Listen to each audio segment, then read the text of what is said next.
पहली बार दीपेंद्र हुड्डा के साथ आपकी कॉन्स्टिट्यूंसी के गांव में मिला था और आपने कहा था कि भाई हम बाहर से नहीं है, ये गांव हमारे ही है।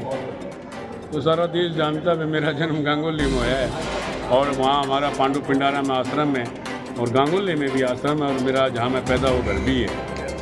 पैतृक गांव आपका वही है? हाँ, श्री गांगुली। तो मतलब जी आपने मुकाबला जीता है, इस मुकाबले आपने कोई परेशानी तो सामना नहीं करना पड़ा? ना, कोई परेशानी नहीं, जनता का पूरा साथ मिला है और मैं तो भाई आपके माध्यम से भी आभारी हूँ वहाँ सोनीपत की जनता का, मतदाताओं का, जिन्होंने मेरे को एक महीने के अंदर एक महीने से भी कम समय में अपना बहुमूल्य वोट दे करके भारत के लोकतंत्र की सबसे बड़ी संस्था लोकसभा में भेजने का काम सर किया। आप राजनीति के मंजे हुए खिलाड़ी थे, पहले भी आपने राजनीति की है? मैंने पहले भी यहाँ चुनाव लड़ा, यहाँ मेयर भी चेयरमैन भी रहा मैं नगर निगम का और विधानसभा में हार गया था। सुनने में आए कोरोना के अंदर आपने लोगों की काफ़ी मदद की, इलाज करवाया, समय पे उनके घर पे भी खाना पहुँचवाया, ये बात कहाँ तक सत्य है?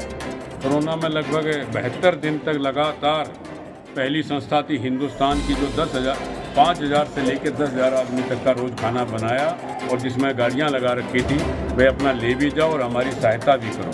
पैकेट बनाते थे 10,000, जो हमारी टारगेट था वे 10,000 आदमी को रोज़ भोजन देना है। और आपके माध्यम से ये जो अब साधन देख रहे हैं हमारे पास, आटा बनाने की मशीन, रोटी बनाने की मशीन, ये उसी समय ली थी और 16 हलवाइयों ने निरंतर पूरी सब्जी और दाल चावल, साउथ के जो लोग थे उनके लिए दाल चावल और यहाँ के जो लोग थे उनके लिए पूरी सब्जी, किसी दिन चावल किसी दिन हलवा। मेरा इसमें कुछ नहीं था, यहाँ के जो हमारे संत समाज बड़े महात्मा थे और हमारे जो सामाजिक कार्यकर्ता थे और दानवीर बहुत थे भाई, सब ने सहयोग किया तो ये काम कर पाए, जिसमें बगैर जाति के बगैर भेदभाव के कोई भी आया, हमारा ये तय था 100 आदमी वहाँ निरंतर पूरी भरने वाले और अपना ले जाओ। हलवाइयों को भी मैं धन्यवाद देना चाहता हूँ कि 16 हलवाई थे, बोले जी आधी दिहाड़ी दे देना, खाना ले जाएंगे और आपकी पूरी बनाएंगे।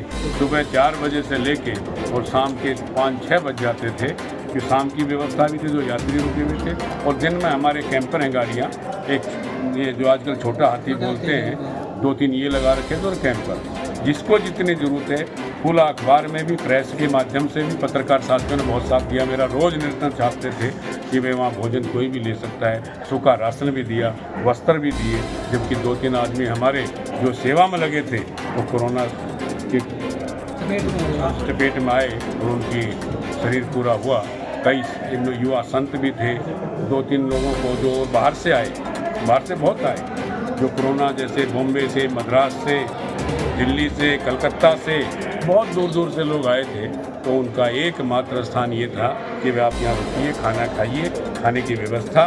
जो बाहर भी जो लोग जाते थे, मैंने स्वयं बॉम्बे और जहाँ शिंदे साहब का कोल्हापुर, लगभग 200 यात्री यहाँ पर थे बिहार के, आपके माध्यम से बसें कराने की व्यवस्था, उनके भोजन की व्यवस्था 2 दिन की, क्योंकि 2 दिन बाद पूरी सब्जी खराब हो जाती है। जितने होते वे 2 दिन के लिए पानी, भोजन और उनको उनके गंतव्य स्थान तक भेजने का काम भी हम लोगों ने किया। और मैं कहना चाहता हूँ, जो लोग यहाँ हमने भेजे थे उन्होंने अपना किराया सहर्ष दिया अपने घर जाने के बाद, और जो नहीं दे पाते थे आप जैसे लोगों से करके बसें करा करके भेजने का काम हमने किया। सर आप जनता द्वारा देश की सबसे बड़ी पंचायत में भेज दिए गए हैं, अब आप बहुत पावरफुल आदमी हो गए हैं, जनता के लिए और विशेष क्या क्या करने का आपका? देखिए, पावरफुल नहीं, अब तो जन सेवक हैं भाई, एक सामाजिक आदमी हूँ, सामाजिक कार्यकर्ता हूँ और सनातन धर्म का पालन करता हूँ। हमारे धर्म में लिखा है सभी धर्मों का सम्मान करो, सभी जातियों का सम्मान करो, ये मैं अपना कर्तव्य समझता हूँ। मतलब युवाओं के लिए आप इस पद पे रहते हुए क्या करने जा रहे हैं, क्या सोचा उनके बारे में? युवाओं से तो मैं प्रार्थना करता हूँ वे नशे से बचें। पंजाब में बहुत ज़्यादा और उसके बाद हमारे हरियाणा का नंबर है। मैं सबसे ज़्यादा आपके माध्यम से कहना चाहता हूँ युवा साथियों से कि भाई नशे से बचना और अपने चरित्र को साध करके देश की सेवा, अपने प्रदेश की सेवा, अपने पूर्वजों की सेवा और आने वाली पीढ़ी की सेवा करना, ये सबका कर्तव्य है। हरियाणा की विधानसभा में एकमात्र राम कुमार गौतम है जो युवाओं को और सांसद में भी ब्रह्मचर्य के पालन का नाम लेके उनको संबोधित करते हैं कि भाई युवा ब्रह्मचर्य का पालन करें। आप भी भाई गौतम जी मेरे आदरणीय हैं, हमारे विधानसभा सफेदों से जीते हैं। मैं उनके एंटी था, मैं कांग्रेस का एक कार्यकर्ता हूं, कांग्रेस ने मुझे बहुत सम्मान दिया, लेकिन भाग्यशाली रहे, क्या कारण रहे उसमें मैं नहीं जाना चाहता, लेकिन विधायक होता है। जो उनके सामने लड़ रहे थे सुभाष गांगुली, वो भी बहुत भले इंसान हैं और अच्छे वर्कर, अच्छे समाजसेवी, दानवीर हैं। तो ये जनता का फैसला था।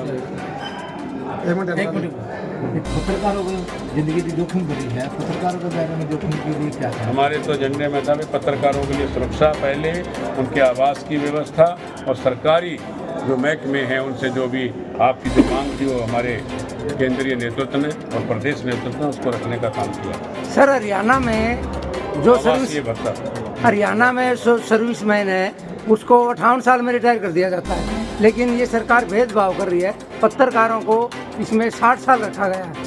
देखिए पत्रकार हो सकता 2 साल आपको दे दियो, अच्छा काम किया है। वे हमारे यहाँ तो कहते हैं ना, जिसने अच्छा काम किया है, जो अच्छे इनको अवार्ड मिले हैं, 2 साल उनके लिए बढ़ा देते हैं। अच्छा है 2 साल, 60 साल रखनी चाहिए। मैं तो इसमें उसका हूँ कि 60 साल होनी चाहिए, क्योंकि आगे 60 साल तक आदमी युवा रहता है। इसमें कई लोग आप 60 साल के होंगे, मैं 60 से नीचे ही हूँ, तो लेकिन 60 तक तो काम कर सकता है। हरियाणा सरकार ने पेंशन का प्रावधान किया पत्रकारों के लिए, जिसकी उम्र 60 रखी गई है। ये तो सबके लिए, आपके लिए क्या? नहीं जी नहीं, 58 साल जो सर्विसमैन है उसके लिए 58 रखी है। आप ये 2 साल पत्रकारों के पक्ष में लोकसभा में आवाज़ उठाएंगे क्या? आप कहेंगे तो उठा देंगे भाई, लेकिन सबके लिए 60 साल रखिए ना। वृद्धा पेंशन, उसमें तो विधानसभा हरियाणा तय करेगी कि भाई इसको 60 रखें या 58 रखें, लेकिन कभी आएगा सरकार सत्ता में, कांग्रेस आएगी तो निश्चित आपकी ये बुलंद आवाज़ में 58 साल में पत्रकार को पेंशन मिलनी चाहिए। वृद्धा मुझे पत्रकारों पे एक बड़ा सवाल आपसे जानना चाहूँगा। पत्रकार हर किसी की आवाज़ बनकर और उसको उठाने का काम करते हैं, जबकि किसी भी विभाग में आप चले जाएं तो पत्रकारों को बड़ी समस्याओं का सामना करना पड़ता है, चाहे वो सरकारी चाहे प्राइवेट है। देखिए ऐसा तो नहीं है, पत्रकार तो स्वयं अपने आप में दर्पण है। किसी भी संस्थान में जाएगा तो उसकी सही असली तो बता सकता है, बता सकता मैं पत्रकार हूँ भाई, सही काम करो, अगर गलत करोगे तो कल अखबार में आएगा। नहीं, जब पत्रकार इस चीज़ के लिए बोलता तो उसको बोला जाता कि आप धमकी दे रहे हैं, पत्रकारिता के नाम पे आप ब्लैकमेल करने की कोशिश कर रहे हैं, तो एक बड़ा वीक पॉइंट लेके चलते हैं वो पत्रकारों के लिए। नहीं ऐसा नहीं है, पत्रकारों ने बहुत अच्छे काम किए हैं।